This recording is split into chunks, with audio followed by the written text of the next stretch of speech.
तेलंगाना के वज़ीर आला के चंद्रशेखर राव ने गौतम बुद्धा की जयंती और बुद्धा पूर्णिमा के मौके पर रियासत की आवाम को मुबारकबाद पेश की है। उन्होंने अपने प्याम में कहा कि बुद्ध मत की जानिब से जो राह दिखाई गई है वो आज भी बनी नवा इंसानियत की तरक्की के लिए मुनासिब है। उन्होंने कहा कि तेलंगाना समाज के इंसानी इख्तिदार, अमन और तहम्मुल के साथ अदम तशद्दुद की तर्ज ज़िंदगी की बुनियाद बुद्ध मत की सकाफत है। वज़ीर आला ने मज़ीद कहा कि नादिर तारीख़ी ख़जानों जैसे बुद्धारामा से पता चलता है कि तेलंगाना बिलखुसूस गोदावरी और कृष्णा रिवर बेल्ट इलाकों में बुद्ध मत का फ़रोग़ हो रहा था।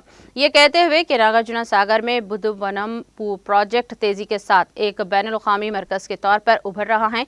उन्होंने कहा कि हुकूमत तेलंगाना रियासत में बुद्ध मत की सकाफत के मराकज़ के अहिया और इनकी तज़ाइन नौ के लिए तमाम मसाई कर रही हैं और इनको आलमी बुद्ध मत के नक्शे में रखा जा रहा है। वज़ीर आला ने कहा कि अवामी बहबूद और तरक्की के ज़रिए ही बुद्धा को खराज पेश किया जा सकता है और रियासती हुकूमत इस सिमत काम कर रही है।